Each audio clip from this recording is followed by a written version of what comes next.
The most convincing presentation of a Deleuzean type argument about life growing up in South OC, people would just be like, this is just like bro apologetics. And in a way it would be, but...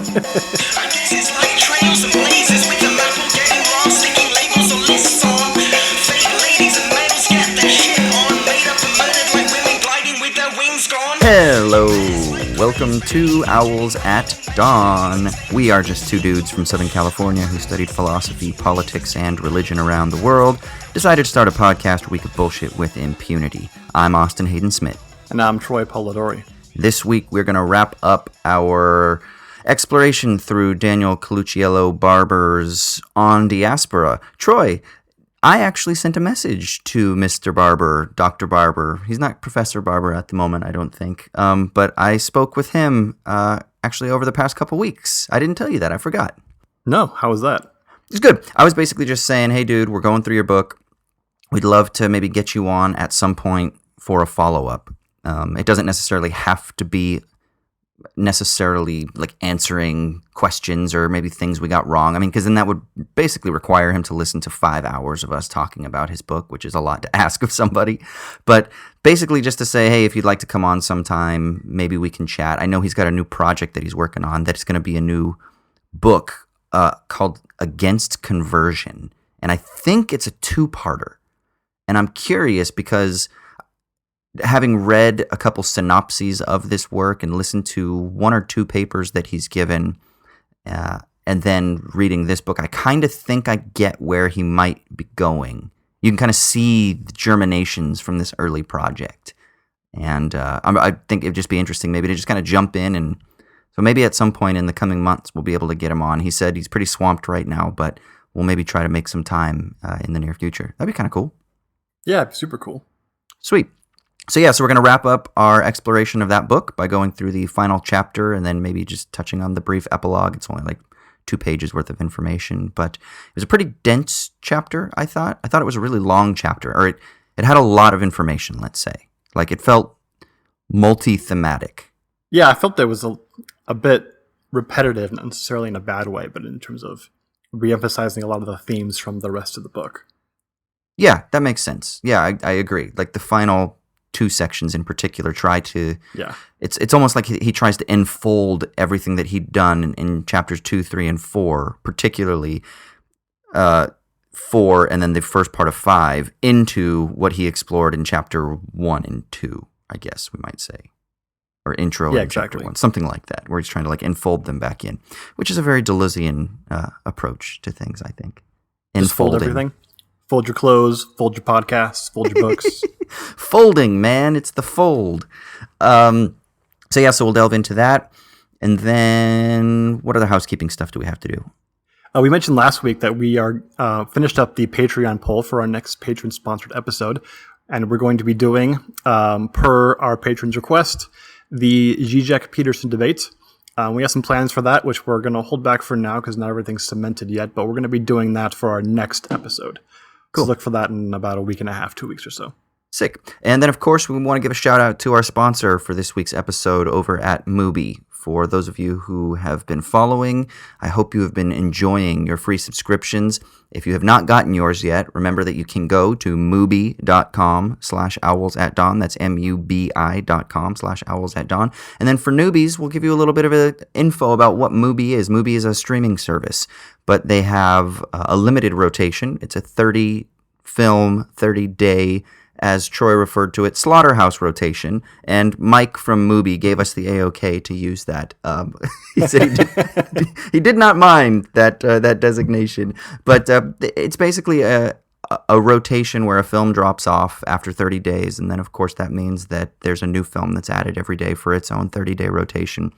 And these films are indie darlings, classics of cinema, regional/foreign films, films that have flown under the radar, but they're always top quality. They are the types of films that will give you that film school education that you never had. So, Troy, is there something in the Slaughterhouse rotation in the United States Regional Library that is currently interesting you? Yeah, so right now they're doing a Cannes takeover where they're airing a bunch of past winners of the Palme d'Or and Grand Jury and all those different awards that Cannes gives out. And the one that I saw that was really intriguing is a film that I actually haven't seen yet, but I've been meaning to see for a long time. And that's the Romanian film 4 months, 3 weeks, and 2 days. You may know this as kind of being a infamous film about abortion, which I guess is illegal in Romania at some point. Maybe still is, I don't know. But this is set in the 1980s. And a woman seeking to have an abortion. And there's a sort of a thriller element to it, I guess, and it's supposed to be kind of a harrowing, suspenseful, nerve-wracking film. It's the kind of film that it gets so much praise. It won top prize at Cannes back when it came out, and you always want to see, but sometimes it's hard to convince yourself to watch the abortion film on a random Thursday night.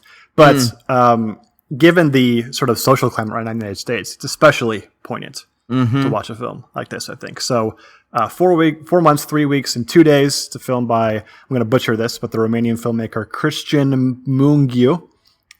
If anybody out there can pronounce Romanian names better than I can, please let us know how to pronounce that correctly.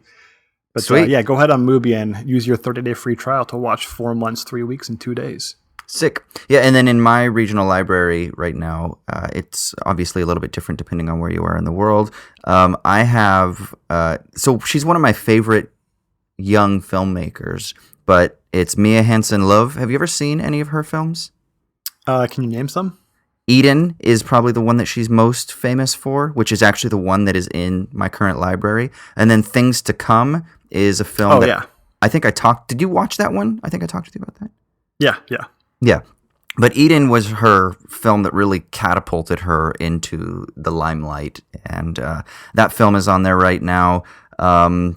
There is obviously Eraserhead by David Lynch is in. It just got added a couple days ago. If you've never seen a David Lynch film, Eraserhead is, I think, a wonderful introduction to David Lynch.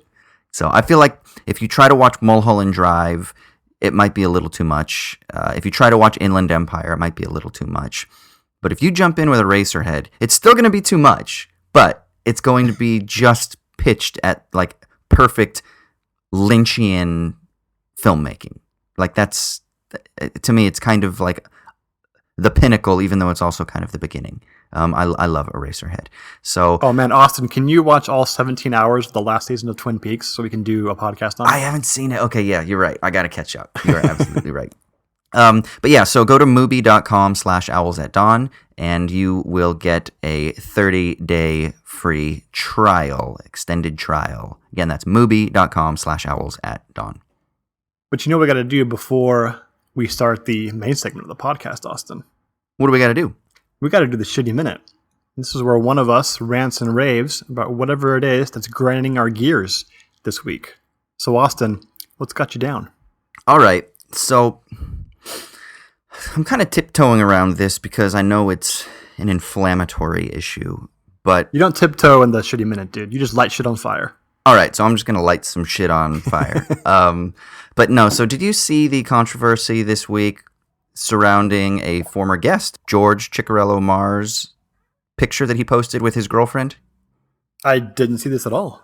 Okay, so he posts a picture with him and his girlfriend in, I think, New York City.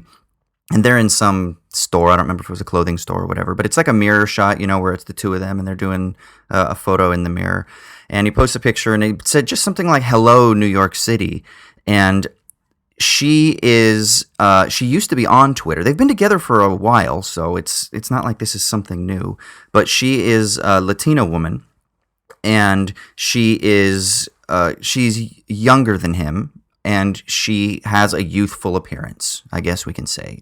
I don't know if I'm underplaying this, but basically, in his mentions, just an avalanche of people started accusing him of like grooming her, and people started talking about the power asymmetry between him, and then they started accusing him of dating a student and then dating an underage girl, and all of this stuff just kind of was just a fucking avalanche of hate and like negativity that came.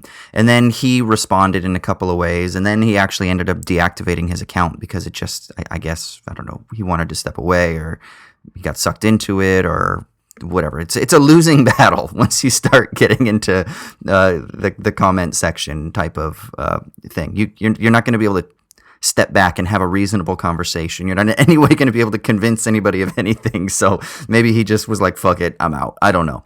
But it was just the thing that was so interesting. And then, of course, there were varying responses to this, right? People came out really on two sides. The one side was, no, there's something fucking wrong with this because he's an older man. She's a student at his university, or at his former university. And then there was some confusion about the facts. Some people thought that she was actually his student. From what I understand, she wasn't his student, but she was a student at the university.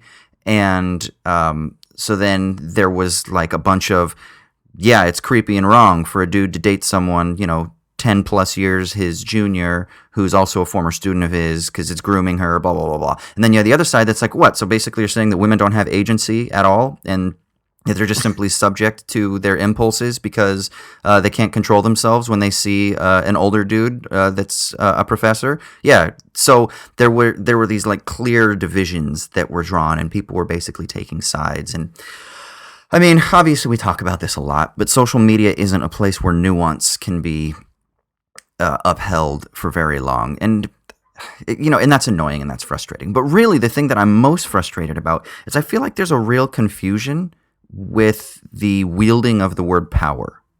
And that seems to be central in this whole thing. So you get one side that's like, there's an asymmetry of power, like he's a professor, there's a responsibility here, and he's using that power. And the other side is like, what? So you're saying that a woman doesn't have power, that she's just simply subject to these like fantasies of the older man, and that she's going to kind of just give in, and that she has no decision-making capacity. And one of the things that I think that is really missing in all of this is, how do we understand power? And it's strange because we live in a post-Foucault world, and in a post-Foucault world, people love to talk about power. But nevertheless, when we speak about power, there is a difference between power as a zero-sum game and power in the Foucauldian sense. And I feel like there's a real confusion in this situation in particular with trying to use the Foucauldianization of relations of power, or trying to understand how power dynamics work and create sort of nodes of consolidation or of capture, but then at the same time, while also trying to fit that into an idea that power is then a zero-sum game. So it basically goes like this, that the reason that there's a power asymmetry in this dynamic from one side's perspective is because somehow he has more power than her, as though power is something that is this autonomous thing that you can grasp and get. And then once you get it, you lay claim to a percentage of that field. And then the other person is left to like pick up the scraps, right? It's a like, stat. Right, exactly. The man has 70% and the woman has 30%. And regardless of going into the a prioris about like the idea of the patriarchy, which is then kind of erected to this like transcendent absolute, or like a master signifier or whatever, which I think is important to actually consider in a sort of reformulating of this power. But without getting into that immediately, the idea is that it's just this simple limited totality, and that it's something that you have, that you get, because power is this independent autonomous thing. But if we start thinking about it like that, then we're using a completely different framework than what Foucault was actually trying to get at, and what post-Foucauldian theorizations and development on power are actually working through. That power isn't a zero-sum game. It doesn't simply work by that. And that power is actually something much more complicated. It's something much more incipient. It's something much more imminent to constitutive processes. And I say this not to simply provide cover for somebody so that they can date younger women, but I say this so that we have a more nuanced. Because again, I didn't want to throw my hat into the ring on Twitter, really, on this. So I feel like if we have a medium like this, you can have a little bit more of a nuanced discussion. And my plea would be, like, let's just really make sure that we're not confusing our frameworks, even maybe our metaphysical first principles, if we're going to try to analyze something.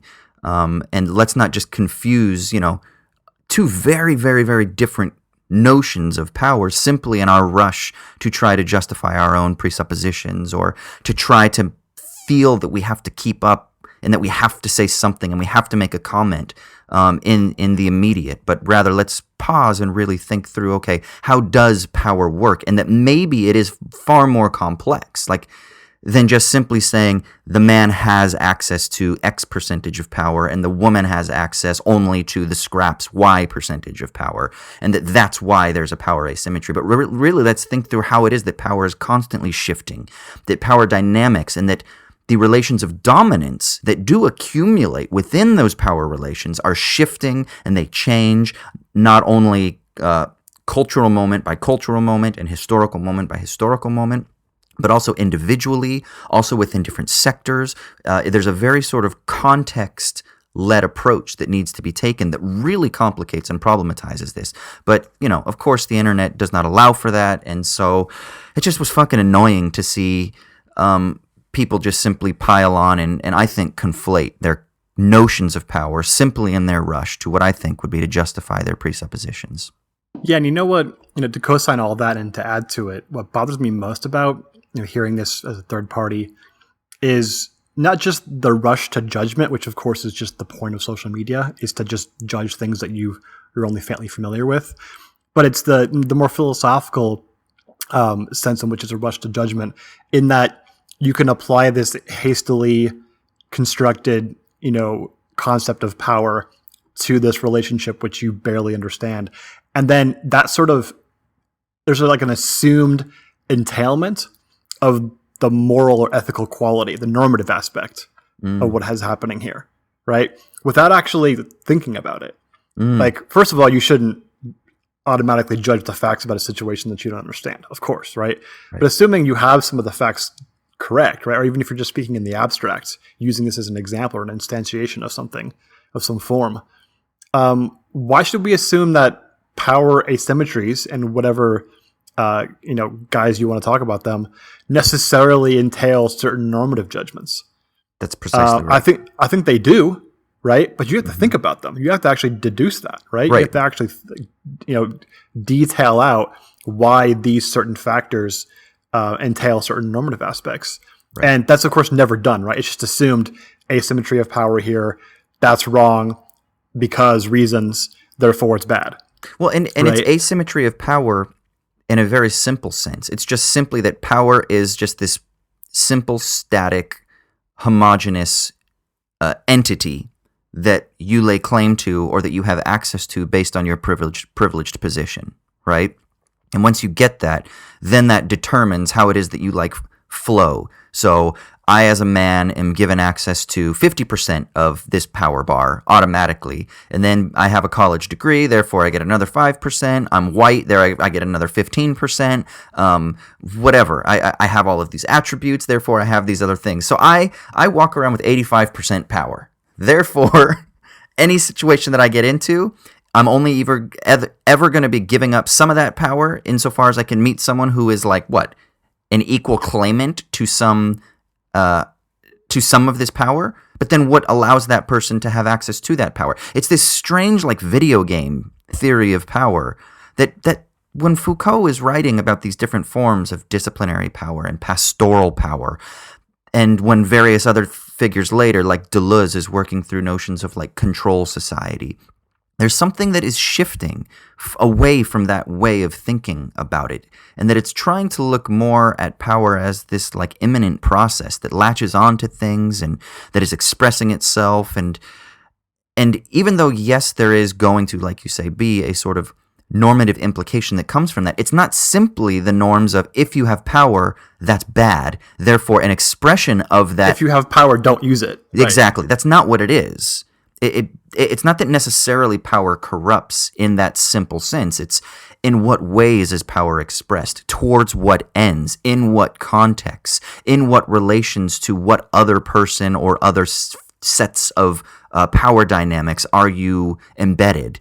And it isn't that you only have a percentage of power. It's that all of you are in this field kind of swirling together, creating these weird amalgamations and consolidations of different sort of power dynamics that are themselves breaking apart and reforming in different connections. And I think when we talk about sexual power dynamics, one of the things we need to consider is, so like what if you're, and this is a serious question, what if you're a nerdy older dude and you're not like some suave, charming, typically like super attractive older dude, right? But you're kind of just middle of the road, kind of nerdy, a little bit socially awkward, maybe a middle of the road, like physical attractive, but kind of a little bit socially awkward. And you meet a really attractive, like wealthy, powerful woman, but she's 15 years younger than you. Who has the power dynamic in that? Who has the power advantage in that? Like maybe this guy has never dated a hot, like Instagram model girl. Well, there's power in the fact that she has these attributes that society has deemed to be extremely valuable. In that designation of value from society, that she's beautiful, maybe she is like Insta famous, and that she also I don't know, is like she's pre-med and she's going to be a fucking neuroscientist or something like that as well, right? Like how does power, how does what society has deemed valuable, how does that translate into power in that relationship where they meet? And maybe it's not his student, but still maybe she's somebody on campus and he's walking and maybe he's still youthful looking. Like, how do we understand that dynamic? And I'm not just trying to simply provide cover for somebody to do whatever the fuck they want, but the question is we need to look at things not simply on an individual basis, but we also need to understand things in their larger societal context, to understand how it is that society deems things valuable in a way. And in that deeming of those things being valuable, power relations are constituted. And they contract on bodies in different ways to varying extents, and in various different contexts. Because then again, maybe she will find him attractive because he's smart. And she's used to dating like frat boys. And those frat boys, they don't offer the thing that this guy can offer to her because he loves poetry or whatever it is that he loves. And he has a sort of depth that she hasn't found among the generation that she's used to dating. And then simultaneously, he is maybe going to find her very attractive because one, she's intelligent, and two, she's gorgeous. And he's not used to getting that type of attention from that type of girl because he doesn't have the Chad attributes that like typically normie culture values. So what's going on there? Who has the power advantage in that scenario? And I think that when we think about things by kind of complicating them more, we really problematize what we might call the metaphysics of power. And I think that's something that we need to do when we're considering pretty much everything, but I think especially in situations like this, before we just fucking pile on and try to force somebody off of social media because we just don't like them, because fuck the patriarchy or whatever, you know? Yeah, and I don't think that the point is to say it's so problematic that there isn't an answer. The point is to say it's problematic and there's lots of factors involved, and all those factors are ingredients for thought. You have to use those factors when thinking about a situation that you're in, or you're someone that you're overseeing, or in a proper place to judge for some reason. You have to consider all those factors as ingredients and then develop some argument that has normative implications, right? The normative implications don't just automatically follow. You have to think about them. And everybody who is in a relationship has asymmetrical power dynamics involved. Sometimes it's because of your identity. Sometimes it's because of different situations you're in, where a person's sick. You have to think about, well, how should I treat this person that I care about, given that they're sick and they're not in their normal state of mind? That's a power dynamic now that's different between you for a temporal period. And that's going to affect how you treat them. You wouldn't treat them the same way if they were fully healthy and cognizant. So all those factors are ingredients for sort of baking the cake of deciding how to act and deciding what's right. And you have to sort of develop those or put those all together first before you can make any real, important or thoughtful decisions about what to do or what should be done. Also, power is sexy. Like, power is attractive. We are attracted to power. Now, what do we mean by that? Are we attracted to exploitative, abusive power? Sure, some people are, but I think there's something else. There's something about, like, for me, I'm attracted to talent. So if I go to a concert and I see a woman, I mean, she doesn't even have to be, like, typically according to like Vogue magazine beauty. But if she is a talented singer, I might fall in love with her during that concert. Like, it has happened many times where I have... There's no might there, dude. I will fall in love with her during that concert. But the thing is I also think that in that experience of eros, in that experience of desire in that moment, that doesn't necessarily mean that I therefore must like marry her. But there's a recognition that I am definitely under a spell by, like, to use outdated language, the muses that have fallen upon her and the gods that have bewitched me by her entrancing music. Like, that happens, dude. I go to a theater show, I see a lot of live theater. When someone is a talented actor, I am like, I'm in love with this person. I mean, that's part of the reason that I was attracted to a girl that I dated for a long time in LA who's an actor. We were in an acting class together, and she was so talented. I mean, yes, she's beautiful, but everyone's beautiful in LA, so that doesn't mean anything. But when she got up on stage, her fearlessness and her talent was so apparent to me that I was like, oh my God, like, this woman is transcendent. And so those things, and I think it differs from person to person, but when we find those things that are really our triggers of eros, those are power things. And in a way, that's a power asymmetry. That's literally, you know what I'm thinking? Like the Goofy cartoon when he would like smell a pie and then he like floats in the air or something. You know what I'm talking about? Yeah. Like in those cartoons, that's how I feel. Like it's like power catches me, and all of a sudden I'm just like floating, drawn to it. And I think there's something that we need to consider about who we are as entities that are drawn to these things that are attractive, and how is it and why is it that those things attract us? Why is my desire constituted in such a way that there's like this gravitational pull in this particular direction? How do we understand that? And then we can also be critical about it, and we can say, is it a good thing? Is it the best thing?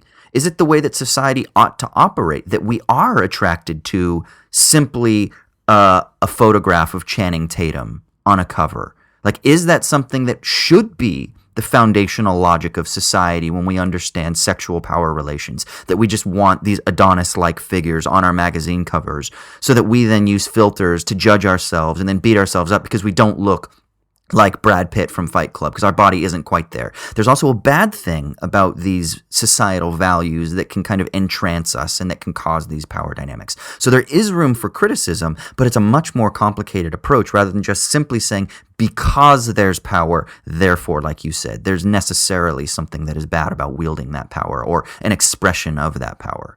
And I think go ahead. Anytime you listen to a song or watch a movie and it makes you feel something, that's somebody exercising power over you. Absolutely. Or some entity exercising power over you. There's got to be a lot more to the thought and the judgment about whether that's good or bad than just the fact of whether or not there is power being exercised. That's right. Yeah. And then there are some people who, because they do have a level of agency that they want expressed in a way of pain, that love to kind of be dominated, Like, they love that. Like, that's masochists, right? They love the idea that they can somehow have somebody dominate them. Now, of course, that's a different context because there seems to be an explicit consensual contract almost. But then we're presuming that there is this necessarily contractual, like, explicit legal framework that determines the relationship. And if we use that as the benchmark, is that the benchmark for all relations, all human relations necessarily? I don't know. It just seems to not necessarily be the only way by which we ought to measure things. I don't know. Now I'm kind of rambling and I've lost my thought, but it just seems we could talk about the idea of consent for hours. Yeah, that's true. That's true. But yeah, that was my frustration, is that we really need to think through what power means. And I just think that there's a lot of like playing fast and loose with this notion of power simply because it's a term that everyone likes to talk about. But I think, not to sound like a snob, but I think that people oftentimes don't know what they are saying.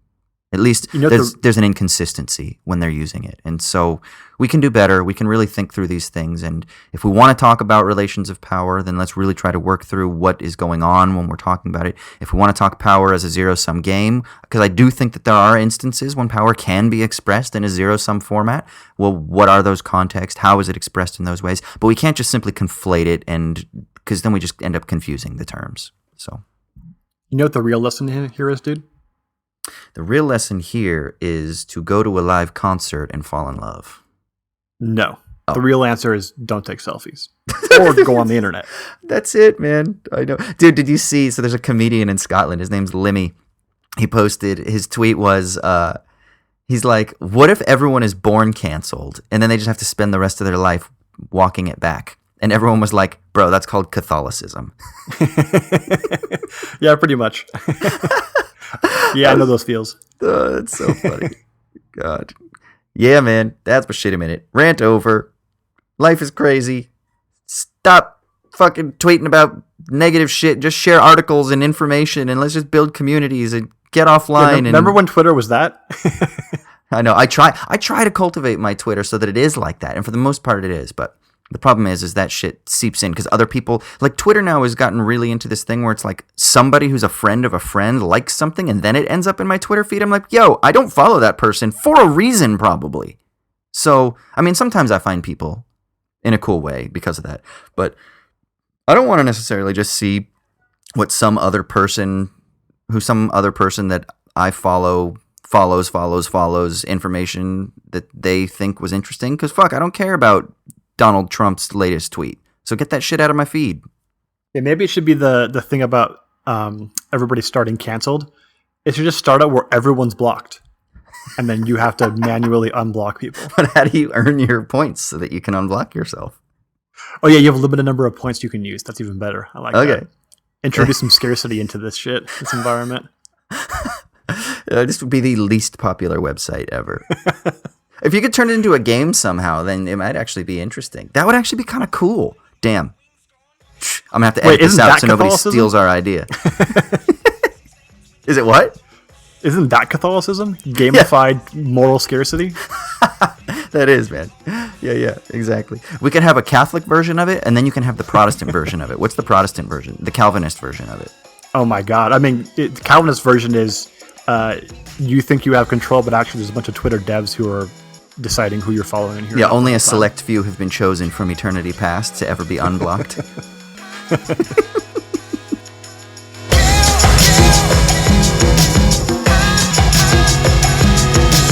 All right, sweet. So let's get into our main segment and talk about the final chapter of Daniel Colucciello Barber's On Diaspora. It's been a good read, man. I enjoy, I think I've said this before, but I really do enjoy being able to read with you over a period of a couple of months a book like this, because even though I'm not reading it every day or I'm not even thinking about the book every day, there's something about the kind of like slow percolation of this information that even if I set the book down for a week or a week and a half and then I pick up the next chapter, that sort of gets reignited in a very productive sense. And I just really enjoy actually doing this with you. So thank you very much, Troy. I had fun. Yeah, dude, I think it's perfect in terms of it's just long enough to let the ideas kind of seep in and, as you said, percolate into your other thoughts, but not too long that you start forgetting the arguments and the major themes and points. So I think it's been really good for these books that we want to, not just read for the sake of regurgitating or having information regurgitated out to us, but to actually kind of affect the network of our ideas and thoughts. Which is why we choose the books that we do. Yeah, exactly. I mean, in a way, there's a selfishness to the books that we're choosing. It's not just books out of a vacuum or because society thinks we should read them or a particular discipline thinks we should read them, but I think both of us these are books that we want to read. And so wait, so what, a Twitter poll didn't choose Prozorov? No, they definitely that was the impression that I got. Did not choose, bro. I don't think any Twitter poll would choose Prozorov, but they should. But I don't think it would. So how do you want to start off? This final chapter is chapter 5. It's called The Differentiality of Differentialities, which is jargony and confusing, but don't worry, it does make sense. And it's broken up into a few subsections. The first one is affliction and mimesis. And do you think that, because this is really, there's a lot of information here, and like you said, there is some repetition. So what do you think the easiest way, do you want to just give a basic summation of the argument of this chapter and then unpack that, or do you want to try to go through it sequentially? Yeah, so I don't think that there's a need to go through it sequentially, Okay. unless you can see a reason that I don't see. It seems to me like this chapter really makes one major newish point, and then kind of uses that to recapitulate all the stuff about Christianity, religion, and secularism that have been made before. And so, just to recap really, really briefly, Barber's argued for this kind of touchstone, important concept that he calls interparticularity. And do you know, is that his concept, or was that in Deleuze or someone else before? I don't know. I think it's his concept, yeah, or at least in his usage, it's unique. Yeah, so interparticularity is also kind of defined as reciprocal co-constitution.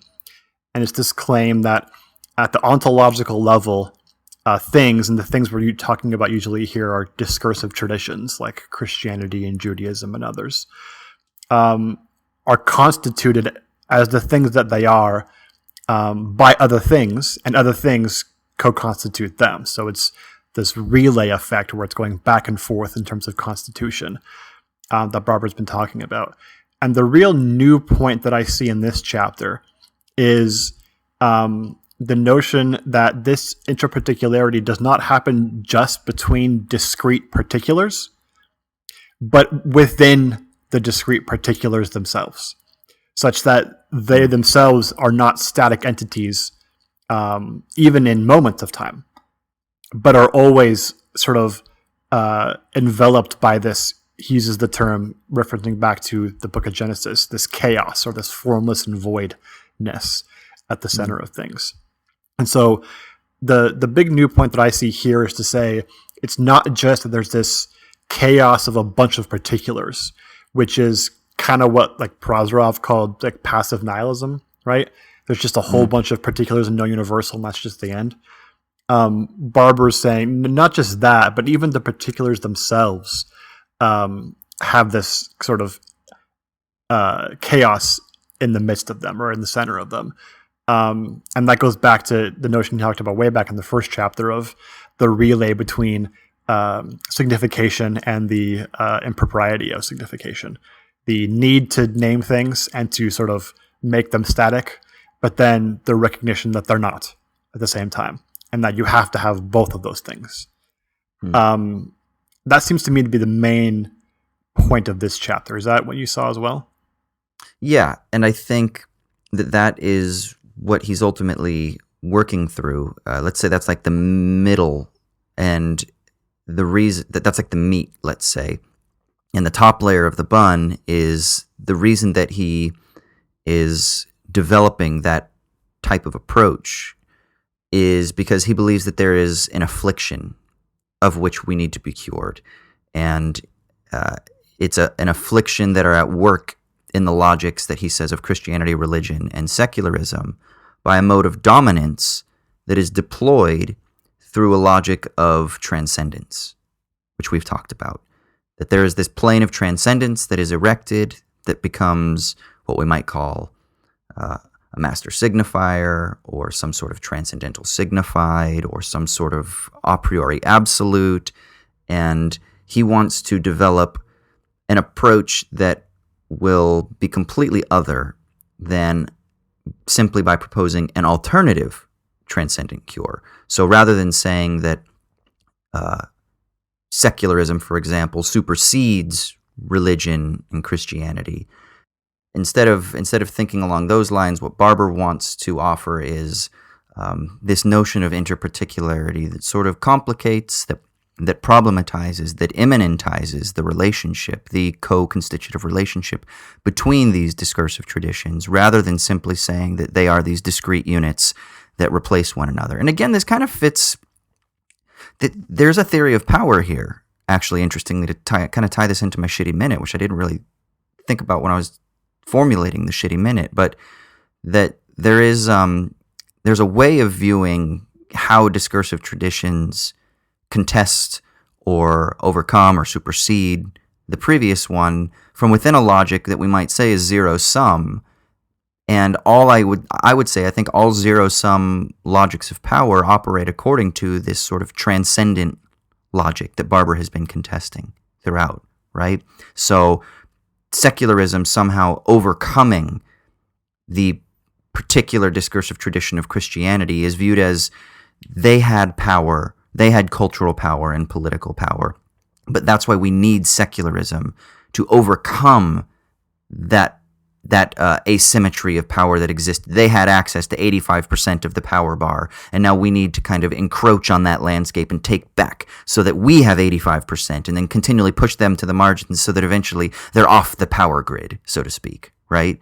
And Barber, I think his approach by trying to develop what he calls an imminent cure to these afflictions that emerge from the logics of Christianity's religion and secularism, in order to find that affliction, we must simply eschew the notion of maybe we might say zero-sum power dynamics altogether, or what he would say we need to eschew the sort of plane of transcendence altogether. And I think that's what leads him then to kind of trying to figure out this imminent cure, which he says is some sort of mimetic cure, which I thought was really interesting. So if what you described was like the meat of the hamburger, then I think what I just described is kind of like the bun. And then, of course, the conclusion is the other bun, but we can get to that.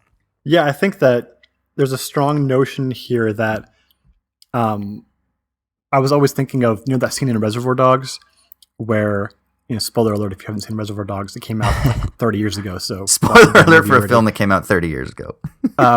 When all the dudes shoot each other at once. Yeah. Right? Because they're all kind of going for the same thing and then seeing the other person in their way. That's what secularism does with Christianity, right? It says, well, we have this problem that Christianity and and Christendom have created, and the only way to solve it is to just take its power against it, just shoot it, right? And that ends up actually shooting yourself because you're not really nullifying the power asymmetry that was created by this concept of Christianity, or what flows from the concept of Christianity. Instead, you're just taking it on yourself with all of its problems. Like you're just contracting the disease, so to speak. And instead, Barber wants to diffuse that notion from the beginning by saying even Christianity itself never had this sort of dominance, right? Itself is not a static identity that existed with some, sure origin in the beginning. Instead, it has this chaos within it, and or inconsistency within it, from which consistencies are derived or built. And if you reconceive the origin that way, then everything that flows from the origin, given these new initial conditions, is going to have that sort of, those problems are going to be diffused later on, right? It's sort of curing the disease, as he says, affliction, so the symptoms go away rather than just treating the symptoms themselves, which is sort of what secularism tries to do.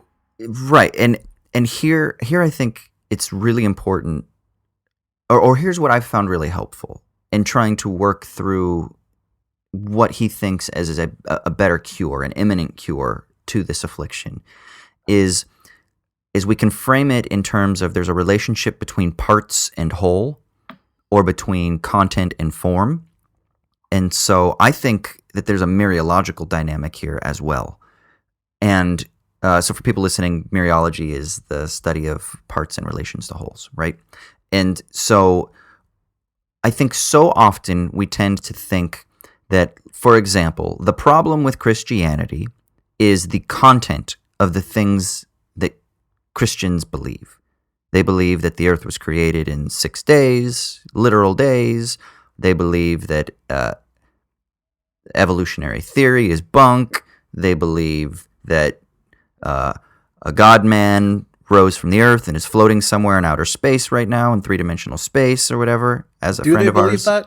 No. I mean, they might assent to that, but I don't know if you can believe that. We had a friend in university, Austin, who said this one time, I think, and he was kind of like, you realize that that like it was something like, he's like, the way that you're framing this, he's like, where is Jesus? He's like, is he just floating around by like, did he like float past Mars on his way to heaven?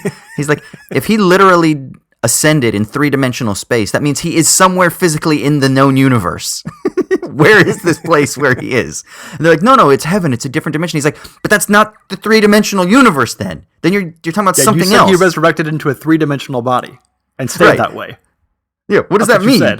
Yeah, you said that. That means he floated up above Palestine, out in through the exosphere, out into outer space, and somehow flew past like Venus and Mars and was able to breathe space air? Like, what the fuck is going on here? But I think that people tend to think that that's what's wrong, and that the battle then takes place at the level of content. And so we need to change the content so that secularism then is viewed as like a shift in content, a shift in the parts. But Barber's primary concern is actually formal. He's concerned more at the level of formal reconstruction. And that doesn't negate the importance of the parts or the content, but rather the point is that if you simply are trying to shift the content from a Christian narrative to a secular narrative, the limitation is that you actually only reproduce the logic of transcendence because you've never contested the formal logic of transcendence itself. And if you never contest the totality, if you never contest the whole or the form, then you will simply just repeat the risks of transcendence. So it can't just simply about a shift in content or a shift in parts. It has to be a shift in formal transformation. Yeah, and following that shift in form, the shift in content is entailed in that, right? Yes. Because you can't, for instance, as an example, you can't believe that everybody who doesn't believe in the name of Jesus will go to damnation for all eternity. You can't believe that if you hold to the notion that the Christianity itself has like interparticular co-constitution with every other discursive tradition it comes in contact with. You couldn't really derive that, right? That flows from the notion that Christianity has a stable identity as a thing delivered from God to human beings and cannot change. So the changes in content crucially follow from the changes in form rather than just changing on their own.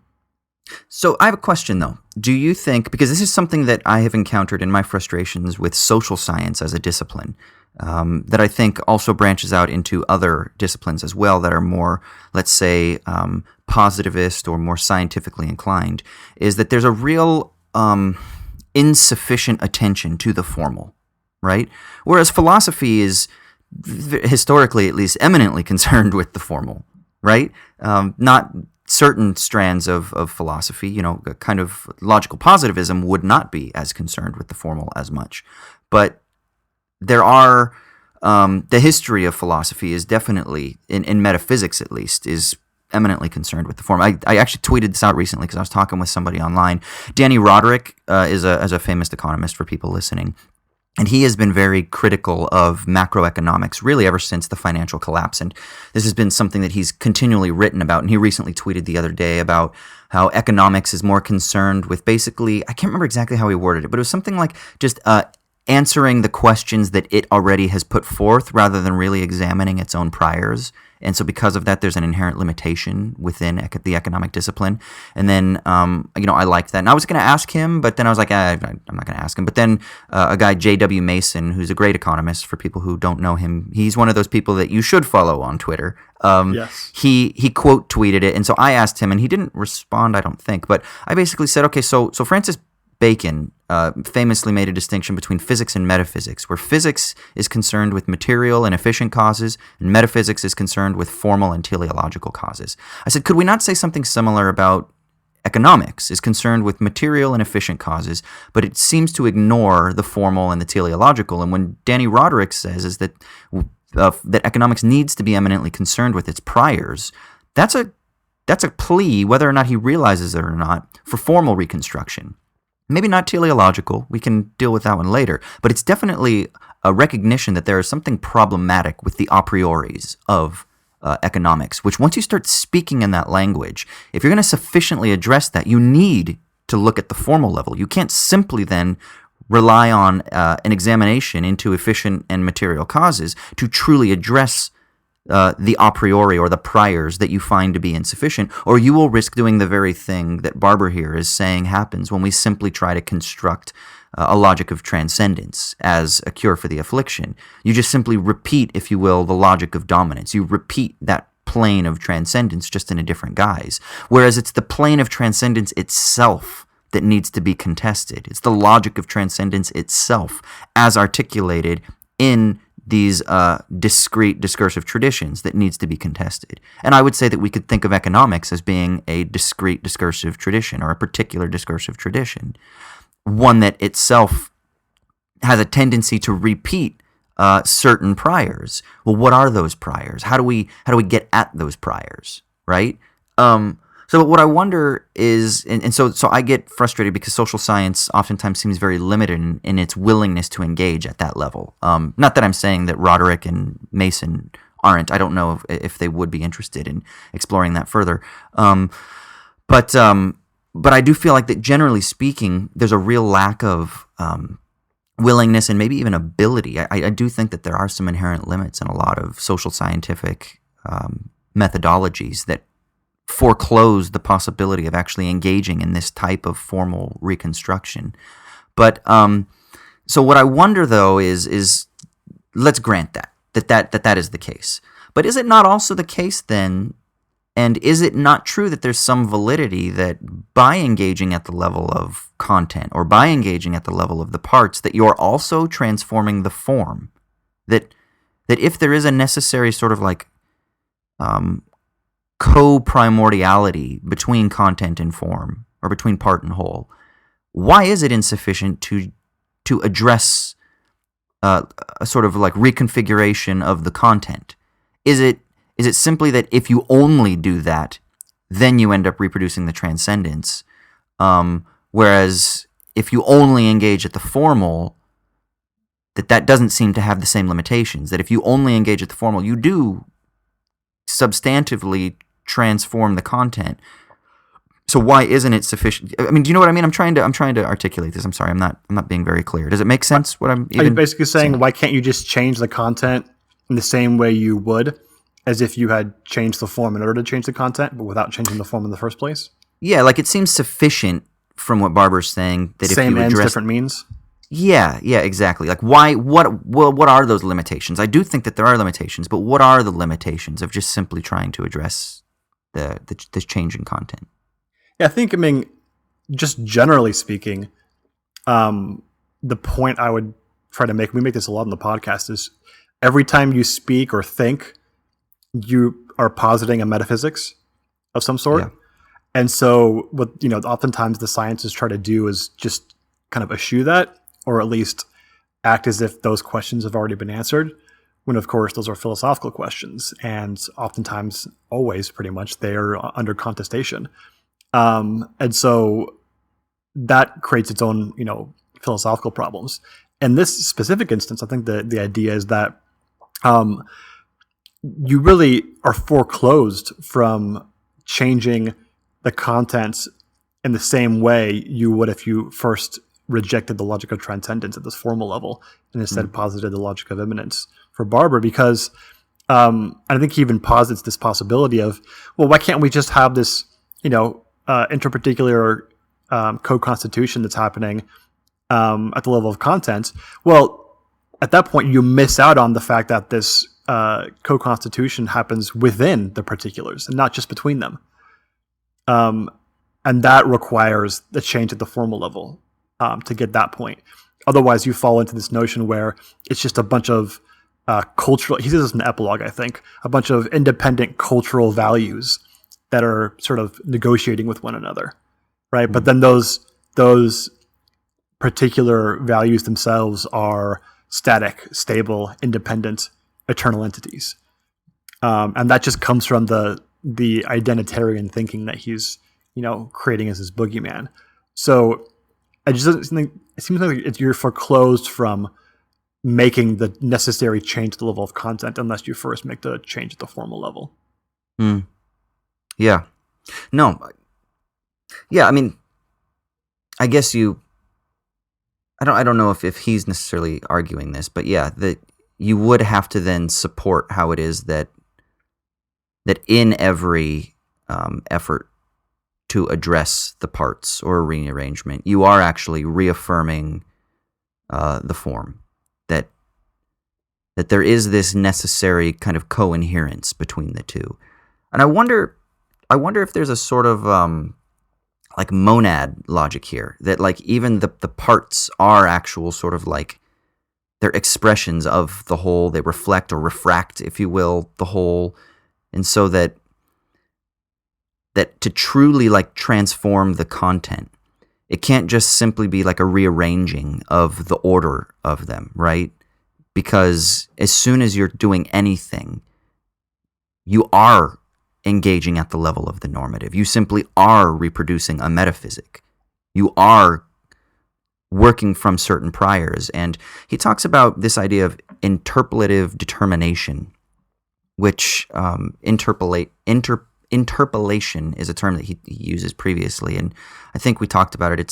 For people listening, it's the Althusser famously says it's when the police officer says stop and you stop. In that moment, you have been incorporated into the police structure by affirming it, by responding to it, and in the enactment of that sort of larger structure of what might be like a repressive state apparatus for Althusser, has been sort of embodied, like we might say internalized in the constitution of your subjectivity. And so there's this tendency, it seems, that we are always engaged in some sort of interpolative acts, right? Going to drive my car to the store, I'm burning fuel and I'm listening to the radio or to music or whatever, and to Apple Music. So I'm using my iPhone that is a part of global supply chains that are extracting precious minerals from the Congo, and I'm using up data and tied into these larger networks that are then these like internet networks, and they're being funded by financial systems. And then I go and I spend my money, and there's almost an assent. There's a participation through this imminent interpolative process that I'm always engaged in. So the issue is how do you get out of that? Right? How do you get out of that interpolative, determinative process? Because it seems then, in one sense, from within this framing, is that there's no way out, ever. You're only ever just going to be repeating the metaphysics. You're only ever going to be repeating the plane of transcendence, right? And I think that would be, I think if somebody read this, they would say, then there is no way out, right? Like, this leads us to the sort of Lacanian, Žižekian pessimism that's like, no, everything's ideology. You can't get out. You're fucking stuck in it. And that's why Žižek is a goddamn misanthrope. Because he is. He's not hopeful. And we'll talk about this in the Žižek-Peterson debate, but he even says it at one point. He's not. He doesn't have hope for this because he's so locked into this logic of ideological control that it's not only can you never get out of ideology for Žižek, it's almost as though there's like a fatalism and a defeatism that is determined by ideological control. And I think that's a good step in getting us to the cure. But then the way out of that is where Barber then says, okay, this is why we need to think of immanence as being excessive surplus, because there's always something that escapes. The logic of enclosure and interpolation, the logic of enclosure from these priors, the logic of enclosure from the a priori norms and categories that impinge upon us and that frame and determine our action, they foreclose what can and might be done, but only within limits. And there's always something excessive. And it's actually that excess that is what creates flow and movement. And for Deleuze, it's the virtual. For Badiou, it's like the void. I think for Barber here, it's that chaos that you talked about of the deep, right? But it's important to understand that it almost feels like he's trying to say that he's trying to intensify the problem, to say that any sort of approach from within a transcendent logic is only going to further intensify our affliction. And that's why we must think of immanence and then of immanent surplus, because it's the only way to truly get out of this process of interpolation and ideological control.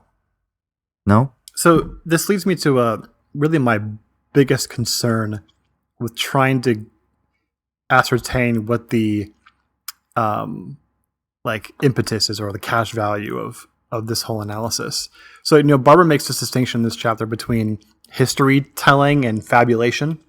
Yeah. Where he says history telling has this entailment of necessity about it, where these events had to follow these other events. It's a causal necessity, and the effect is contained in the cause. Whereas the notion of fabulation instead is able to follow the logic of immanence, where you sort of constitute consistencies, like narratives, out of inconsistencies, and there's no sense in which there's a necessity involved. It could have been different. It can be different tomorrow, right? It can be constituted differently again using the same sort of material realities. And he posits that as being sort of the better mode for a discursive tradition to take when sort of thinking about itself and its own ontological status. And what I don't really understand is how that automatically is the cure, how that gets us out of the affliction. Because it seems to me like I can think of how that sort of logic can be used to do all sorts of horrible shit in the same way that the more identitarian forms do. There seems to be, and maybe I'm just reading into this because I'm so concerned with normative aspects, but it seems to me like there's an obvious implicit normative claim here. Using terms like affliction and cure, I think I'm justified in thinking that. Mm-hmm. And I don't see how that's actually fleshed out or argued for. How does this resolve the clear, I think, problems with the more dominant modes and authoritarian modes of thought that exist in things like Christian discourse and secular discourse and stuff like that? Why couldn't this sort of differential thinking just be another form in which these horrible atrocities are justified? So this is where I think we can turn to Deleuze and Guattari, and where I think that similar criticisms can be and have been leveled against their frame of thinking. Let's say that at one point, in simple terms, the immediate response would be that all transcendent thinking, all identitarian thinking operates under what we might call an apparatus of capture, or according to a logic of apparatus, or according to a logic of capture, right? So the state for them in, I think, 1,000 Plateaus is what they refer to as being an apparatus of capture. I've heard John David Ebert refer to this as an apparatus of semiotic capture. And what you have then are these discursive traditions, let's say Christianity, that is established in the way that it is able to capture all meaning and value.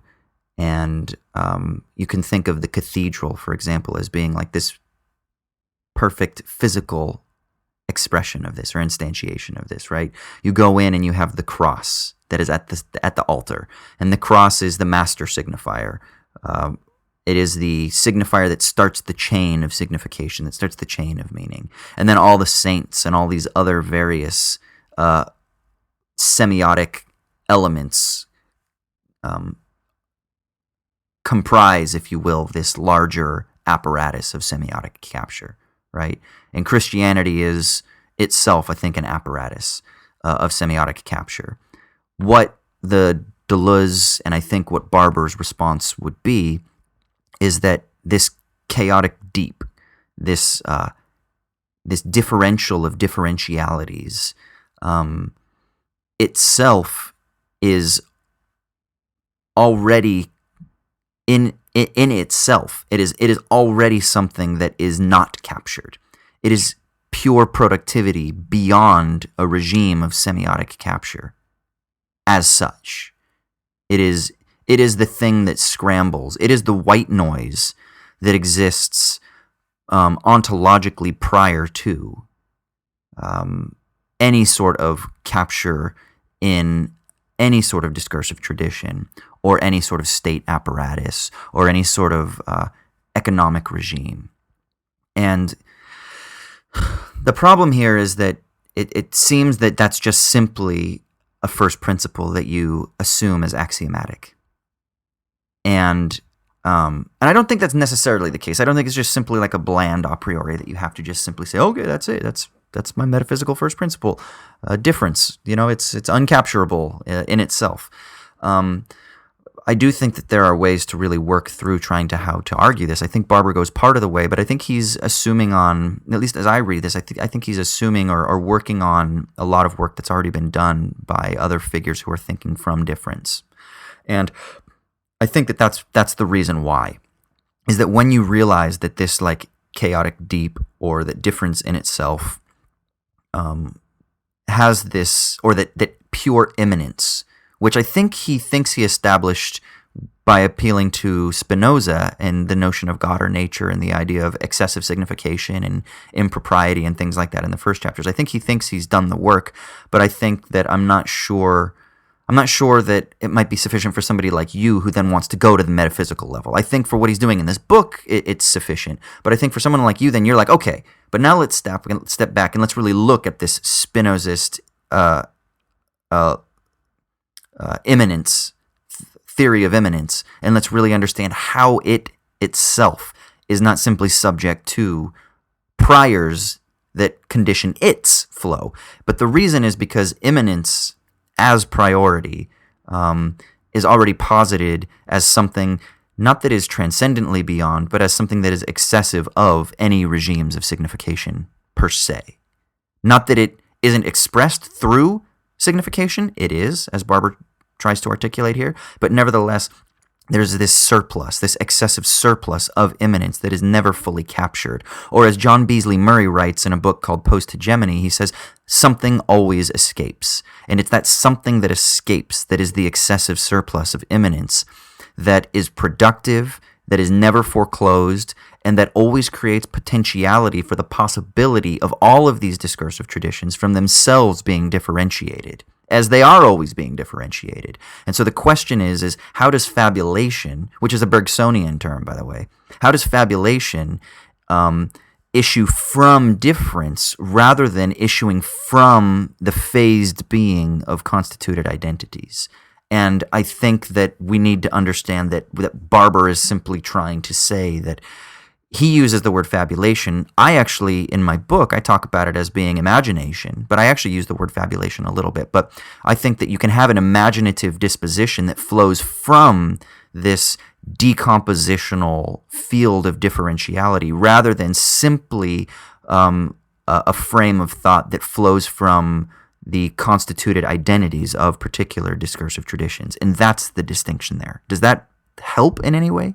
Or does that just make you more frustrated? Yeah, I mean, well, probably both, because it seems like, and this, every time I talk to somebody who has this kind of Deleuzian background, this seems to be how this conversation goes, is I try to make some claim about how the ontological claims about difference and identity have this weird relation to the normative claims which follow, which seem to be embedded in there. And then the answer is, here's a bunch of recapitulation of the ontological claims about difference. I'm like, well, yeah, I understand that. The point was, I get that. I don't think I accept it at ontological level, but just for the sake of argument, let's talk about it. And to be fair, I want to admit, I think it's much more plausible as an account of discursive traditions than it is of objects, proper. So I'm more than happy to talk about it in this guise that Barbara's talking about, with Christianity and Judaism and secularism and stuff like that. But that aside, the question never seems to be addressed, because it seems to me like in the broad strokes, there is a tendency to just say everything that follows from identitarian thinking is bad, politically, ethically, and otherwise, but mostly politically.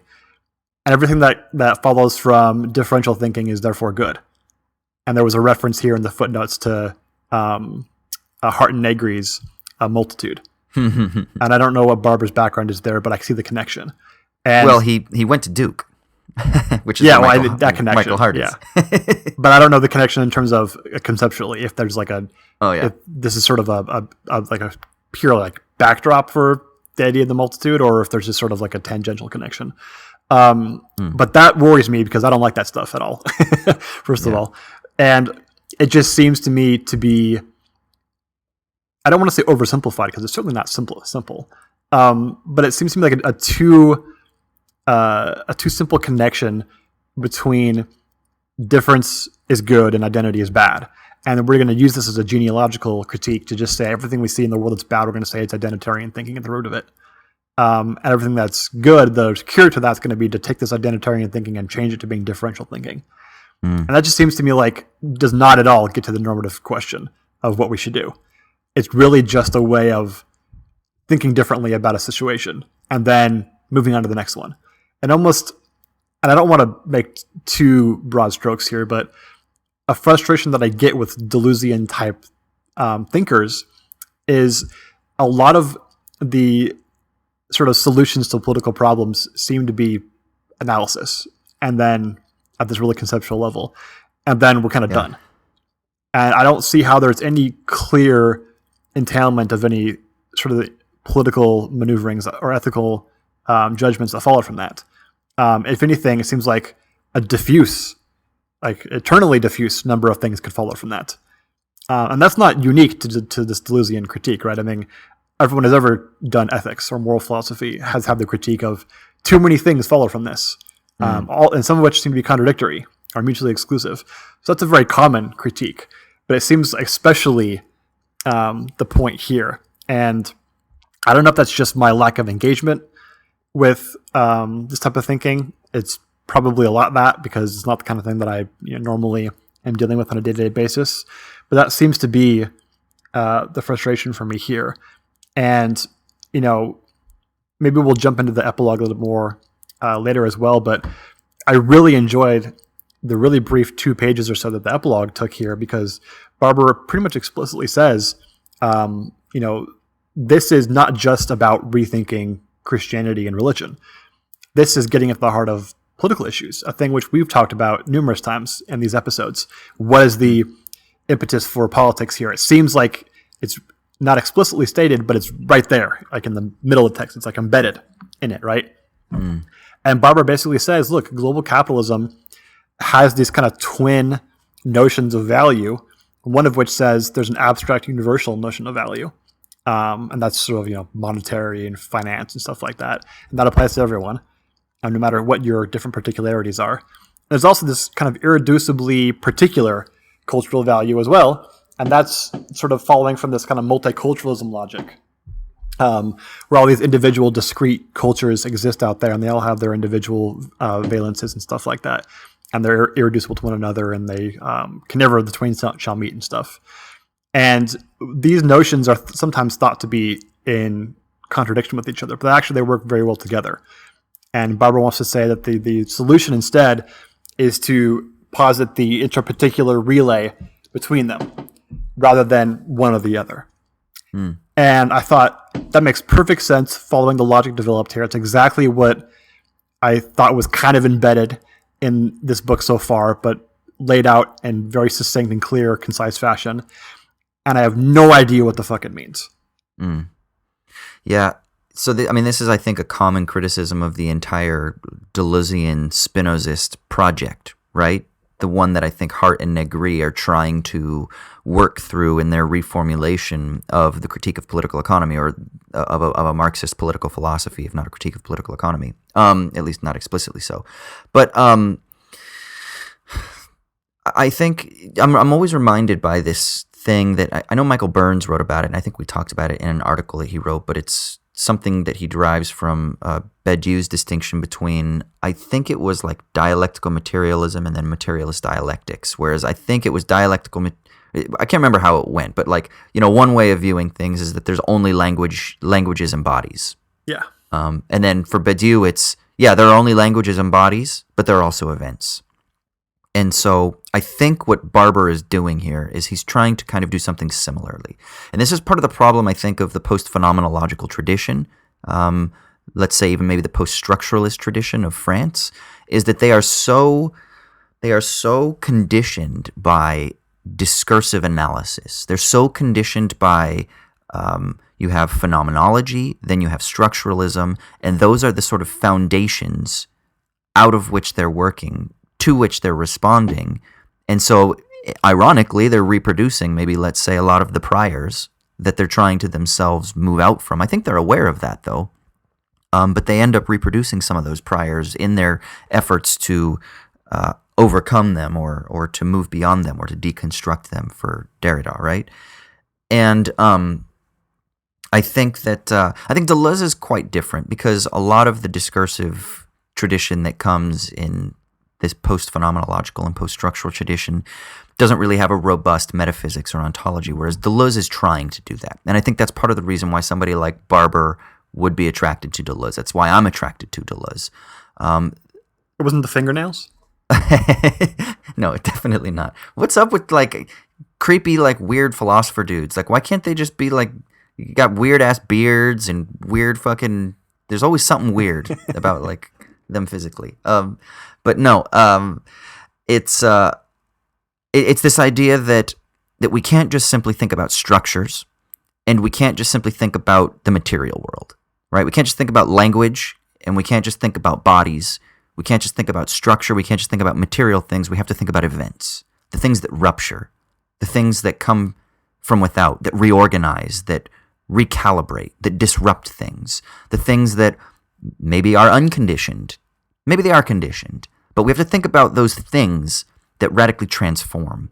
And I think there are, primarily, at least from what I can think right now, there are two approaches to take. There's the Bedouin approach, which is like this weird Platonic mathematics of the void. And then there's the Deleuzean approach, which is that there is this excessive surplus of immanence that is the event, or that is evental. For Badiou, the events are rare and they only happen sometimes. For Deleuze, it's all the time. The events are constantly taking place in the shift of these differentialities of differentialities. That is evental. So Barber talks about here about this kind of like rethinking of apocalyptic, right? Not in the Pauline sense, but thinking about apocalyptic as diasporic, as differential, as this perpetual disruption and decomposition of the discursive traditions that are always trying to enclose meaning. They're always trying to enclose value. They're always trying to enclose identities. But that perpetually, the evental ontology of Deleuze is always disrupting that. Now, the problem is that with every disruption, or what Deleuze would call a deterritorialization, there's then a reterritorialization. So it isn't that identitarian thinking is wrong or bad, it's that it is limited. It's that it is productive and creative, but only within its limits that are predetermined by the plane of transcendence from which it operates. But that plane of transcendence isn't a singular transcendence, as it would have been in like the metaphysics of like Aquinas or something like it, a Platonic metaphysics or an Augustinian metaphysics. It's that transcendence is this thing that is always being reproduced in the priors through the act of enclosure and foreclosure within a discursive tradition or a regime of control. And so it's not that identitarian thinking is bad, it's just that it isn't sufficient for revolutionary thought to truly overcome and transform these regimes or these discursive traditions that we're trying to contest and remake and reformulate in seeking whatever it is the fuck that we're thinking. But then again, that's the thing. Okay, so then you're presuming that you're seeking something. There's still this maybe fetishization of a revolutionary thought, but again, we also then have to situate these post-phenomenological thinkers post-World War II. Many of them are post-May 68 in France. And so there is this almost a priori valorization of the revolutionary spirit.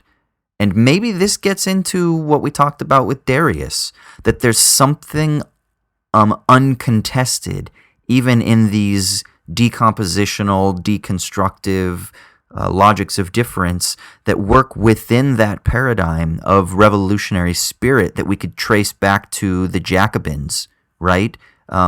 Or, wherever else we want to draw our lineage to. I'm sure there are many ways to draw a genealogy, but that there's something about it that like, yeah, the Jacobin revolt wasn't sufficient for Marx because it didn't really contest, and so you get the rise of the Third Estate, and so then you have to have some sort of new formulation of revolutionary thought, and then you get the sort of like post-Marxists, and they're still working, but nevertheless there's a through line that's connecting them, and maybe there's a transcendent logic of the revolutionary spirit that's uncontested. And maybe that's what you're sensing and you're honing into, because that's what's ultimately guiding these things, but maybe it's a fetish that itself is uncontested. Do you think so, maybe? Yeah, I mean, there's a lot there. I don't want to get too far away from the book, but I think just really briefly, there's certainly a sense in which, given that the context is post-revolutionary France leading up to May 68 and stuff like that, and that's where Deleuze comes from and his milieu. It doesn't seem to me like there's any sense in which this Deleuzian framework has to be connected to like Marxism or socialism at all. I feel like the part of my concern is that you could read this, and I think people have read this, and you can find elements for like really extreme right-wing thinking following from this. And I don't think you can necessarily... I don't want to make the claim you can't do that with someone like the Jew, because you probably can. At least more like statist versions of leftism that are authoritarian. But I guess this kind of all goes back to whether you buy the notion that you can make sense of the notion of difference as preceding logically, or logically preceding identity. And I think I don't accept that at the very beginning. So I guess my worries about the exterior are sort of ephemeral at that point. But I think that the consequences of the ontological claim of difference preceding identity logically come out this way. And so my worries about the periphery just sort of follow from my worries at the center, although it's my worries at the periphery that are closer to what I mostly care about. So that's why I bring those up. But yeah, I don't think that this is like a dead end or anything. As I said, I think I'm much more comfortable with it when talking about more abstract notions of thought, like discursive traditions, than I am with material realities and objects. Although I don't want to, obviously I want to claim, as we've said many times in the podcast, that thoughts are material as well, but in a different mode. So yeah, I mean, I don't know necessarily where I'm going with all that. My thoughts here are still a bit confused and abstracted right now. But that's just my general worry about Deleuzian thinking that I think comes out here when talking about what we do with these concepts, Christianity, religion, and secularism, once we've sort of accepted this notion that they are interparticularly co-constituted with one another. It's not clear to me that the solutions for future thought are obvious necessarily, other than to just apply the same logic of immanence to new discursive traditions, which is interesting, certainly in its own light. But given that, I think we're so interested in this particular history of Christianity, religion, and secularism, and what follows from that, and rethinking the modes of those different concepts, that the fact that it's not really obvious what to do next with them is a bit concerning. Well, it's a perpetual state of naming. It's that the schism that he talks about with like the Jewish-Christian schism in Yoder's thought. The reason that Yoder's thought is insufficient ultimately is because he doesn't think that schisms that like are all the time, that everything is ultimately schismatic, right? And so there's this push and this pull between schism and then enclosure, and schism and enclosure. And what Barber wants to do is he wants to sort of re-centralize, if you will, the logic of schismatism, if we can, or what he calls diaspora. And what that leads to in relation to this term fabulation is that you end up with this perpetual process of naming. That signification is perpetual. It's always going to be improper. It's never going to be fully articulate or fully accurate or adequate to the situation.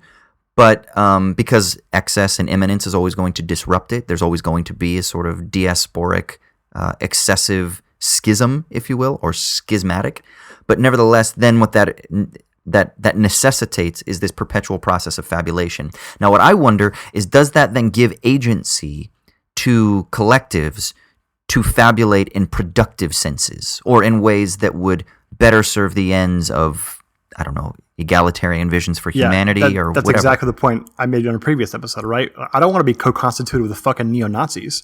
Right. Nor do I think Nazi fabulation is on the same level as, the like honest, Tibetan Buddhist fabulation or whatever.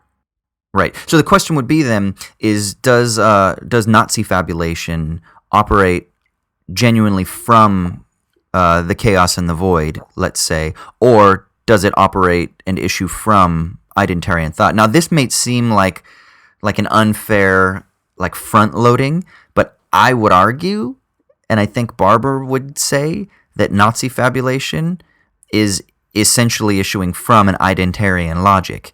Now, here's where so does everything, though. Well, right, but everyone's thought is infected with identitarian thinking, so that's not unique to. It is. You always start from an identitarian position, but the question is does the Nazi logic simply then reproduce that identitarianism, or does it actually attest to immanence? And I think the framework, the Deleuzian framework, would argue that, well, actually, no. Like any genuine expression that attests to difference is revolutionary. See what I mean? Now, this is a problem, though. Saying everything in the ocean is wet. Right, yeah, and this is a problem because it almost seems like a convenient way to just justify your priors, right?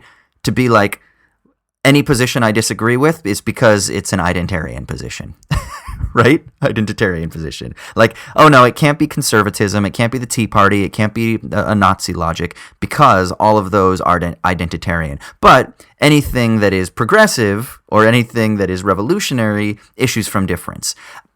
I've heard people criticize that before, or criticize it that way. That's not what they're saying, because that kind of gets the cause-effect relationship reversed. It's actually the other way around. It's that we need to understand what it is about difference itself that is revolutionary. And then we need to understand what it is that is counter-revolutionary. Counter-revolutionary thought or counter-revolutionary traditions essentially operate according to this logic of capture and identitarianism. So therefore, the point for Deleuze and Guattari in why they write Capitalism and Schizophrenia is because what they think is that any and all such logics of enclosure are necessarily counter-revolutionary. The true revolutionary spirit is simply escaping the logic of enclosure per se, or what we might say any sort of discursive tradition that operates according to the plane of transcendence in Barber's term. So to think of Christianity afresh, to rethink its beginnings, to rethink religion, to rethink secularity from within this framework is to eschew the tendency towards enclosure and identitarianism that would be counter-revolutionary, and to think from a truly apocalyptic and revolutionary frame, which would be then to think from difference, and that is the only way out of just simply residing in these domains of enclosure or these apparatuses of capture. Yeah, I think I'm fine with that as far as it goes. I just don't think it really gives you much at all impetus for practicality about what to do, so much as it does about what to think. And so I'm certainly going to agree with the fact that there's a certain kind of authoritarianism in the thought that follows from belief in static identities given on high from God to man, and never shall we alter them. And that being more open to the idea that different discursive traditions are differentially constituted is obviously accurate in terms of what actually is the case when it comes to individual and collective thought. And so being more accurate about those things is obviously going to be good, since we're not going to be acting based upon false pretenses. So that kind of more obvious dimension I'm fine with. I just don't know what this gives us by placing the difference at the ontological level. What does that give us more than what I just sort of detailed? This more practical, things are, change over time and are modified and are co-constituted with other things. And that's just kind of how things work, including thoughts and sort of collective ideas. And so any sort of authoritarianism where you claim that an idea is static over time and never changes is just false and inaccurate. And so we should reject that. And by doing so, we can sort of move away from this more authoritarian forms of thought. What does the ontological framework give us that the practical one doesn't? We could say it grounds it, right? It makes it so that you have a grounding, so that it isn't just simply some sort of, ad hoc decisionism. No? I mean, it still seems like an ad hoc decisionism because you have these differentially constituted identities and values, and then you have to decide what to do with them. It doesn't tell you at all about how to act or what to do. It just tells you how to critique current forms that exist, gives you tools for that, but it doesn't tell you what to do. Yeah, I mean, there's a problem of prescription here, I think. I think that is something that is endemic in the Deleuzean framework, which is why I think that Deleuzean metaphysics itself and the Deleuzean project itself runs into certain problems, and it often, not that it necessarily has to, but it often branches off into a type of passive nihilism, that it just turns into, okay, cool, so then that means that we can just simply experiment and just continual naming, and we have our sort of like micro revolutionary flights of freedom, and cool, like the logic of Christianity was never a singular one in the first place, and so we can just, I don't know, the emerging church, like let's just build labyrinths and, I don't know, like sing U2 songs in our service, and that's fine. And the question is, okay, like it's not that that's bad. I'm not like saying that you shouldn't have a labyrinth in your inner city Philadelphia hipster church. Do your thing, people. But the question is, and I know this just goes to the heart of your concerns, is what is guiding which choices we make, and how do we understand like path dependency, to use a social scientific term, right? How do we understand why it is that certain trajectories, which do seem to be tendential, how do we understand which directions they're heading and why they're heading that direction, and whether or not they should head that direction?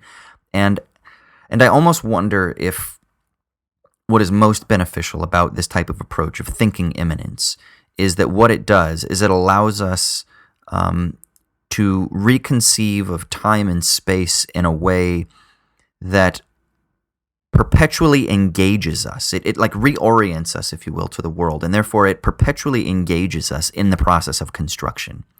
And then it really is kind of up to us to figure out how to engage. So it doesn't really leave us with much of an ethic, I don't think. But it gives us the tools to engage in a process of doing ethics. So it's almost meta-ethical. Yeah, and there might be, I think it was, can't remember who said it, but there's like a sort of philosophical, like effective response we start to have at the bottom level to certain philosophical concepts that exist, where we're just kind of making a decision about axioms, right? And your disposition will just sort of affect which you prefer. And there's some respect with which, the Deleuzean framework seems to be, we got to avoid the authoritarian tendency, even over the possibility that we don't have any clear impetus on what to do. Whereas the kind of Bajouian tendency might be, no, we got to avoid the possibility of being lazy and being sort of disaffected, even if that means we make mistakes along the way and fall into like authoritarian thinking or activity. And maybe you just can't have both. Like maybe you have to trade off.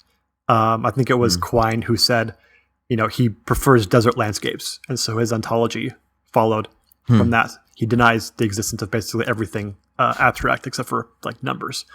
And so there might be like just a philosophical disposition at the bottom of these things that tells you which framework you're going to be more comfortable with.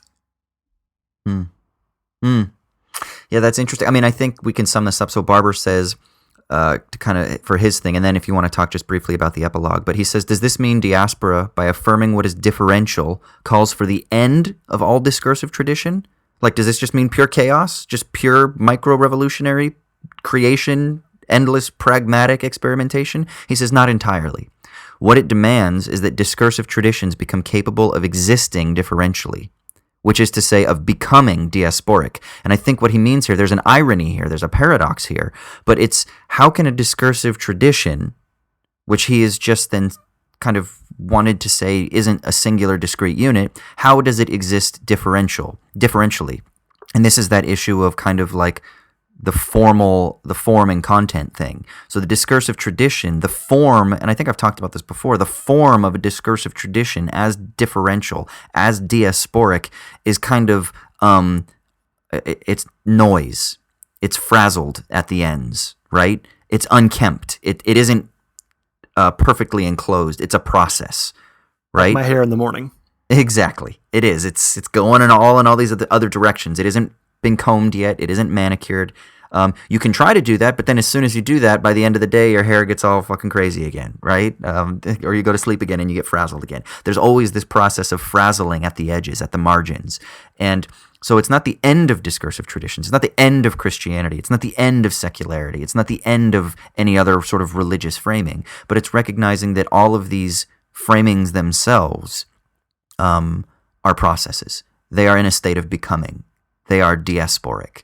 And I appreciated that because it's kind of like the metaphor of like cultivating a garden, right? You don't just like plop the seeds in and then out pop the fruit and you eat them, right? You actually have to go out every day and cultivate and grow these things. And they're going to be affected by the environment in different ways as the environment changes and the different soils and everything else. And so I like that metaphor because it brings out the notion of becoming here that you're talking about. Yeah, and you got to pull weeds, and some crops are going to fail, and so you have to take them out and then replant them. But then every replanting isn't just a reproduction of the same, but it's a new. There's something novel about it, and then you kind of discard it. But you don't just discard it and throw it away. You use it as, mulch, where you kind of like use it for, you kind of put it in the ground, and it goes back in to fertilize the ground differently. So there's this endless process of transformation and co-constitution where nothing is wasted, and nothing just kind of comes out of nowhere. There's this context, but nevertheless, there's still an excessive potency that is within that garden, right? We may not always be aware of what that potency is. Sometimes it sneaks up on us, right? Like sometimes this flower and that flower pollinate in a way and they create a new flower. And you're like, whoa, what the fuck? I didn't realize that you could have a purple rose. But you do because, this flower and that one kind of created it in a particular way. And so there's a site of potency that exists, or there's a tendency of potency that exists as well. And so the question is can we attune ourselves to that potency? Can we attune ourselves to the virtual or to the deep chaos, to the diasporic in such a way that we can kind of force or guide it in a particular way? Or are we just simply carried along in the motion? And I think it's kind of both. We're carried along and we're in control. We're in control and we're not in control. We're being pushed and we're being and we're given some level of agency. And again, it's existing in that state of kind of irony, of paradox that I think is something that Barber would want to kind of place forward. And then I think this is why he says you have to just endlessly engage in perpetual naming. You're going to be constantly resignifying and retransforming things and renaming things and kind of recalibrating what Christianity is, what secularism is. It's not just this logic of supersession where one gets rid of and discards the other, but even if people never ever called themselves Christians like 150 years from now, there would still be a remnant of the sort of metaphysics of Christianity that persists, right? And it's recognizing how it is that we work within these kind of form and content relations within a logic of immanence, I think. I don't know. There's something very Socratic about it, isn't there? The kind of constant questioning, going back to the identities that are created, the fruits and the vegetables that are created in the garden, and going and reconstituting them and regrowing and adding new elements to the soil and whatnot. Like some things are out of your control, like the environment and the weather and the soil and stuff like that, right? But there are certain things within your control as well. But you always just have to recognize that you don't really know all of what's going on, and you have to kind of constantly question and critique. That's very Socratic and kind of genuinely philosophical. So I appreciated that element of it. Did you want to say anything real quick about the epilogue? Well, just to wrap up. No, I mean, I think I addressed my what I thought about it in the comment I made a few minutes ago about global capitalism. Did you have any thoughts on it? I'm trying to think. I had a little note here. What was my note then? Oh, my note was key. as in, remember this. This is key. What did I highlight? So he says what he is suggesting then is that immanence, in its namelessness and excessive signification, in its simultaneous production and disembedding of names, Christianity, religion, the secular, among others, is like a work of art. There is no proper way of naming the value, for every value brought out of immanence will be improperly excessive, and yet it is precisely this relay, this thoroughly differential milieu, that enables the creation of value or values. And that's it. It's what he's doing is he's reorienting our disposition to ethics. So I think what he would say what I would say then is I think maybe the question that you are putting to the Deleuzian framework and maybe to the text of Barber here is still operating from what he might call like a transcendent plane, right? Rather than I think what he would want to do is say, well, let's turn ourselves, rather than looking at the issue, let's turn and let the issue kind of like, let's work from the issue and then allow the differential milieu to empower us, to maybe use a term that isn't entirely accurate, but to empower us to create values moving forward. So it's a sort of dispositional realignment. Rather than looking at the object of inquiry, it is sort of becoming part of the process of inquiry itself. Does that make sense? Yeah, I mean, that's just, again, I think recapitulating what we said before. And my concern, again, is just that doesn't tell you anything about which values to create. No. And there are some that are bad and some that are not. So, yeah, it's just, again, I appreciate the dispositional kind of mode of talking about this, because that's something I think is very useful. It's the more ontological claims that I think I have more trouble with. Let me ask you this. Why do we need to know what values to create? I mean, that's a sort of meta-ethical question. Like, why do you think that that there's something deficient in this? Because there's an a priori that you're working from as well, you know? Yeah, it's not that I think that there's like a stable set of values that we have to discover and then live off of those.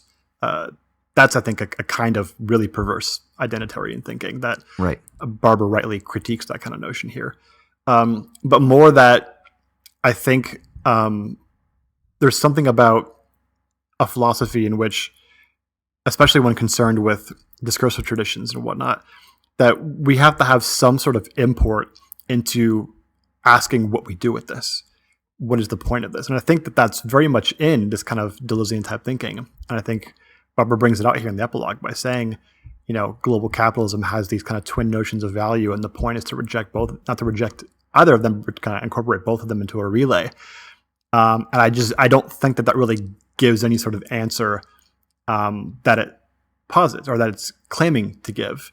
In that it's basically more of a critical notion, right? This is a set of tools for how to critique identitarian formulations that exist in discursive traditions, and I think a pretty good one. And I think I agree, just kind of generally, at least with the ends that it produces. But it seems like it's acting as like an overarching answer to how to do philosophy. Barber's not claiming that here, but certainly I think in the more like Deleuzian formation. And I just don't see how it does that. I don't think there's anything particular that follows from this notion of difference logically preceding identity, nor do I think that it can help you discern between different options. Again, that's not unique to this framework, and this is much bigger than Barber's concerned with here, just in the epilogue. But I think he hints here at the notion that this is going to be productive for something about global politics, and I just wonder what that would even be, other than like a critical notion of everything else, which, sure, that's fine, but it's not the only formulation that can do that. Yeah. And I almost wonder if you're like primarily concerned with like the methodological question of how, primarily. So even though I do think that there's some interesting methodological implications to draw from this, you just want to know, okay, cool. I don't necessarily need to know what are the values. That's why you say like there doesn't need to be this field of like prescribed values that we just simply reproduce. But rather you're kind of like, but we do need to have some sort of system of whether it's criteria or some sort of tendency. There needs to be some sort of guide that will help us to navigate the sea of competing value claims. And for all of its faults, Bajou that gives you that. Yeah. At least in like a nascent form. Even it's got tons of issues, but it gives you that methodological framework for figuring it out. Which again might just go back to the fact that, any framework which is going to give you those answers, or at least help you find those answers, is going to fall into a bunch of pits because of it. Whereas Deleuze maybe stands back, and in not giving you those answers also helps you to not make those same mistakes. But then you might make mistakes of omission as opposed to commission. Interesting. So if Quine likes desert landscapes, what kind of landscapes do you like, Troy? I was going to say, what does Deleuze like? He likes the like Dr. Seuss landscapes. I mean, he wrote a book called Thousand Plateaus. He likes plateaus, man. He likes rhizomes and plateaus. That's what he talks about. I think he likes fractals. That literally is the answer. I mean, people often refer to him as like having a fractal ontology. That's probably what he loves. These self-repeating patterns that you would find in nature or in computer programs. I think that would be him. But for real, what landscapes do you like? I like the rolling hills of Northern Ireland. Do you? Those are my landscapes. What does that mean for ideological framework? I don't know. But I don't know. I want to know, though. We should analyze that. What are yours? God, the weird thing is I love the hills of the west coast of Ireland so much, but my favorite landscapes. Oh my God, what are my favorite landscapes? But here's the thing. Oh, this is so me, right? I like them all. I should have thought of that. That is definitely you. I had like anxiety when you asked me the question because I was like, I don't know what to say. Because in my mind, I'm picturing mountains and I'm picturing streams and I'm picturing like fly fishing and I'm picturing the beach and I'm picturing like, that moment when you break above the clouds in an airplane and you look at I love that. Like that's one of my favorite things. That's getting way too specific, dude. I love all of that, man. Yeah.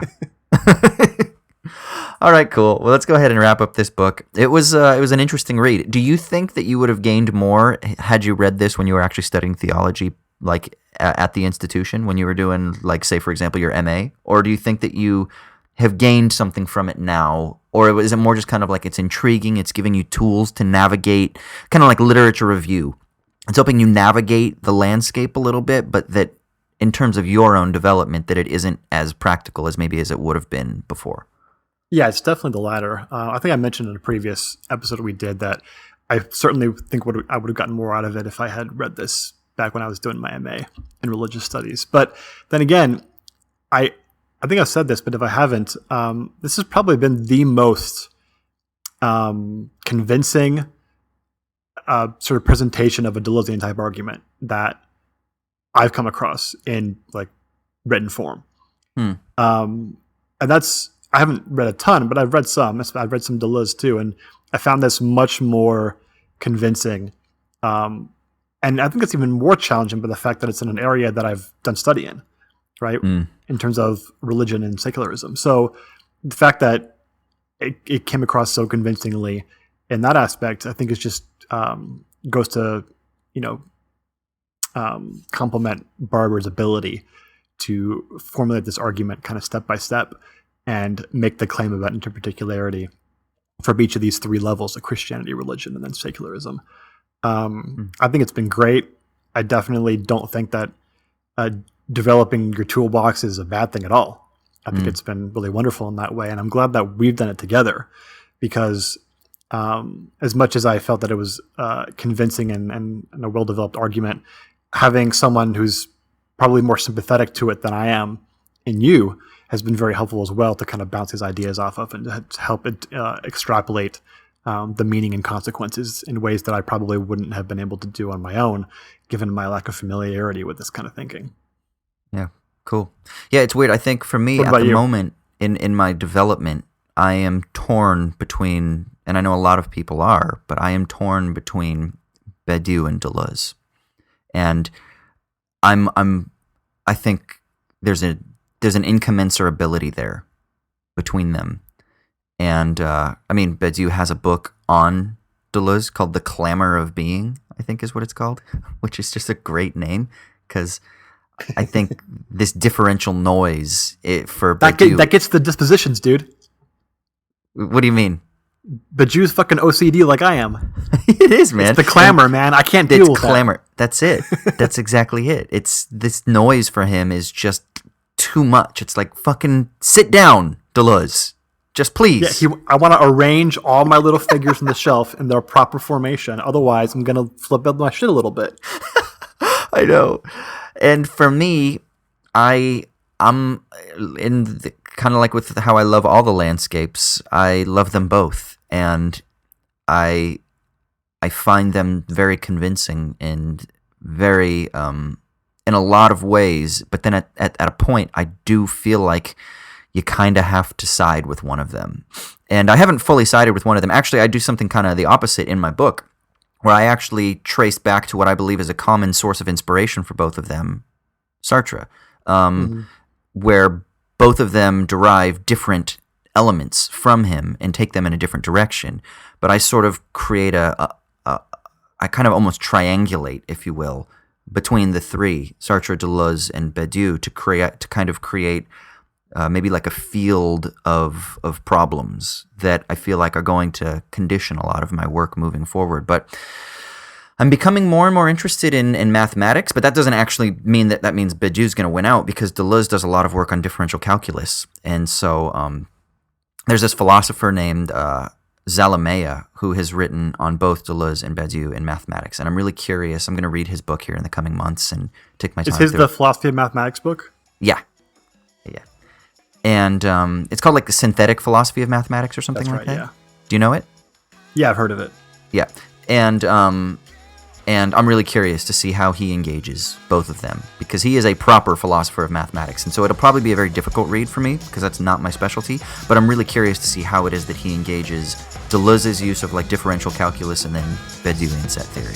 And I feel like at some point in my life, I'm going to have to just fucking plant my flag in the ground somewhere. Someday. No, you won't. And it goes against your very nature. I know.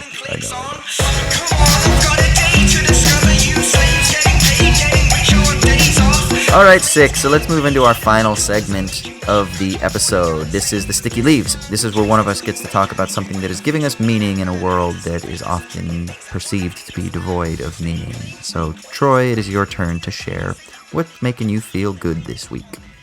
So what's making me feel good this week is a little YouTube Basketball. show Oh. Well, yeah, but I've done that enough. So, a little show on YouTube that I was led to discover called "The Real Bros of Simi Valley." Have you heard of it? What? No. Yeah, so it's like a, what do you call them? A mockumentary of a reality show, like a mock reality show. Yeah. It's called "The Real Bros of Simi Valley." And it's about like several 20-something dudes and their girlfriends who live in Simi Valley, California. And for people who are not from Southern California, Simi Valley is a above average in terms of wealth suburban community that's sort of northwest of Los Angeles, and it's west of the San Fernando Valley. So if you imagine like the Big Lebowski being kind of the San Fernando Valley, which is a little bit more on the poorer side, Simi Valley is a little bit a lot more white and suburban, and pretty much, correct me if I'm wrong here, Austin, but an extension of Orange County north of Los Angeles. I feel like, yeah, it goes, you get the valley and then Simi Valley, and then you get Santa Clarita and Valencia, which is just straight up Orange County 2.0. Well, yeah, I mean, Santa Clarita though seems to be like a real strong enclave of yuppies and yes, old wealth. Whereas Simi Valley has some of the more disparaging elements of whiteness, I think, that are also true of parts of Orange County I'm thinking of are not like maybe where you grew up, not like Oceanside and stuff like that. Those are like really, really nice, like Santa Clarita type areas. But like Huntington Beach? Yeah, something more like that. Maybe not, more a little more inland than that. But when I think of OC, Fullerton? Yeah, exactly. Okay. So, yeah, I think you would appreciate this, especially because of the Southern California jokes that are in it. But I've just seen the first season, and it's only like 6 episodes, and they're all like 10 minutes long. So they're super short. You can watch them while you're just eating lunch or something, which I've been doing. And it's starring the guy who was the jock douchebag in American Vandal, the first season of American Vandal. Yeah. Okay. Who I love this guy. Yeah. He plays the douche so well, the high school douche.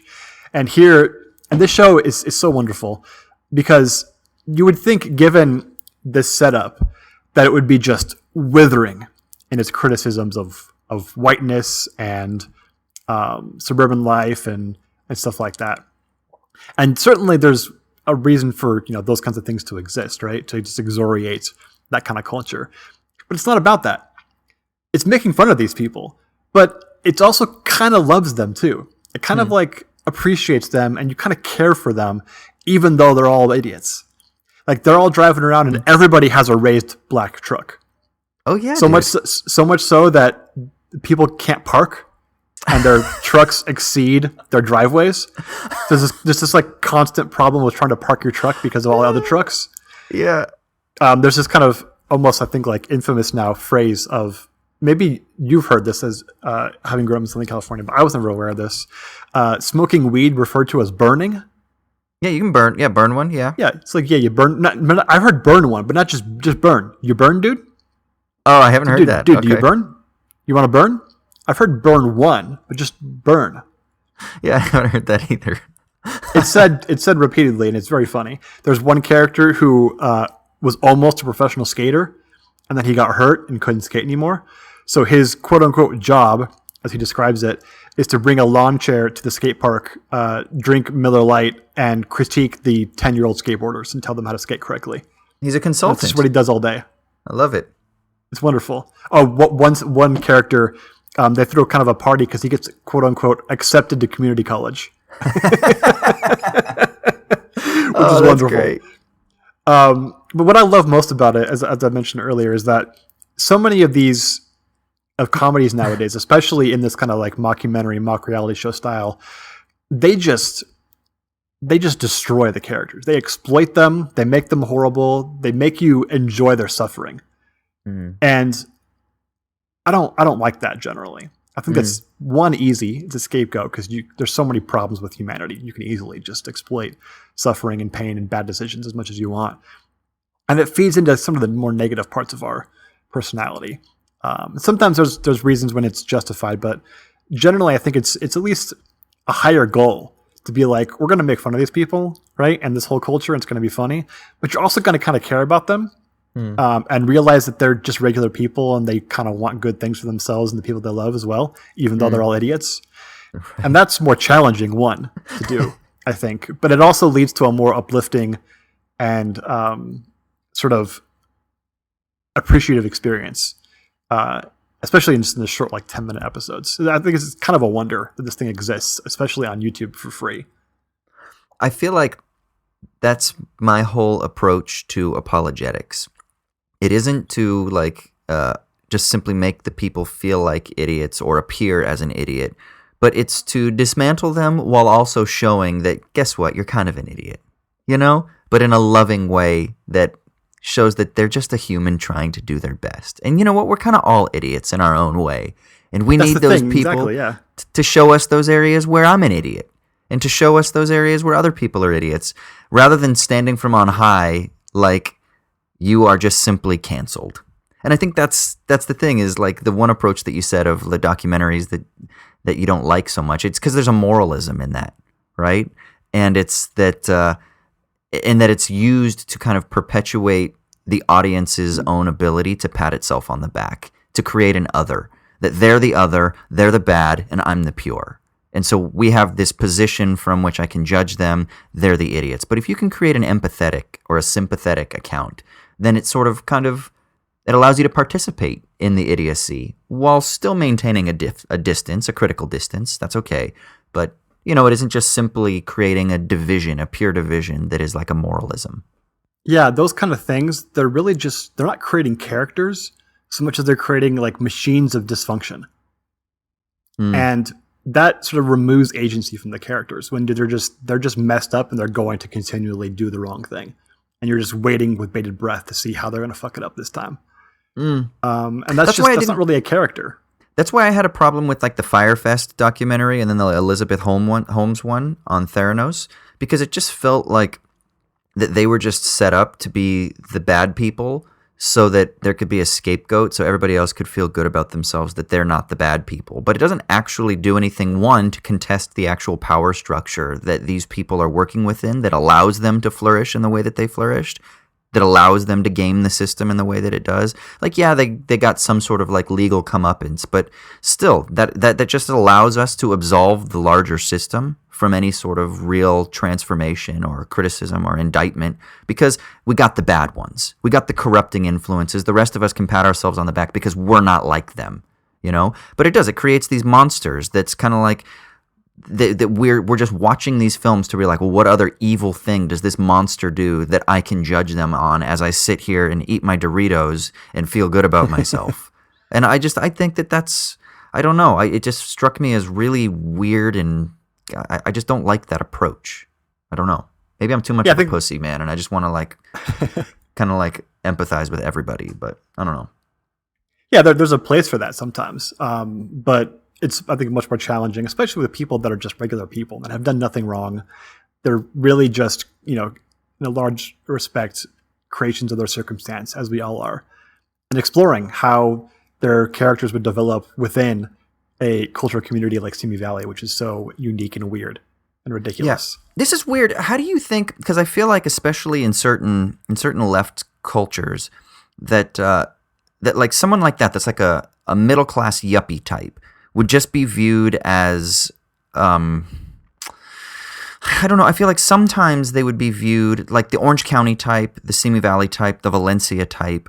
There are many other middle-class communities, but those are the ones that I'm most familiar with because I lived in those communities. But they would be viewed kind of as being people who just benefit from privilege.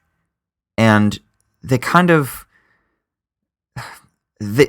because they benefit from their position of privilege, they don't seem to elicit concern or care in the way that like this show seems to actually kind of like offer an engagement with. But it seems that in a lot of discourse that they're kind of just viewed as,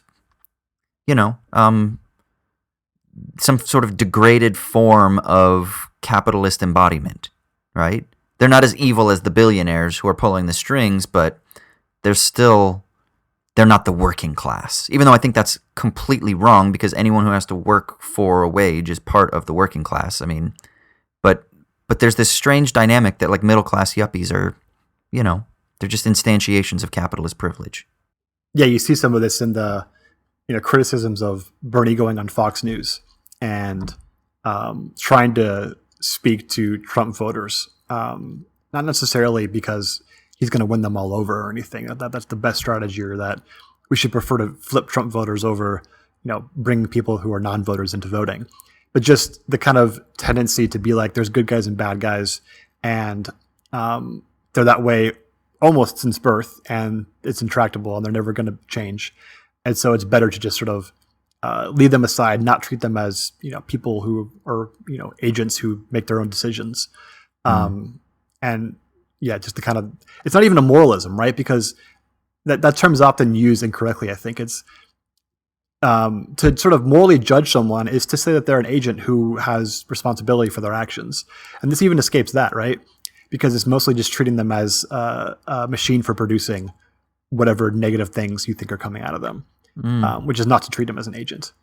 So yeah, that's a bigger issue, but I think it gets to the heart of a lot of media falls into that because it feeds into our libidinal desire to judge other people and to claim that they're worthless, whereas to try to create a comedy that's going to be implicitly critical of wealth and privilege and stuff, but to do it in a way that's not to moralize in that sense we're talking about. It's an achievement, I think.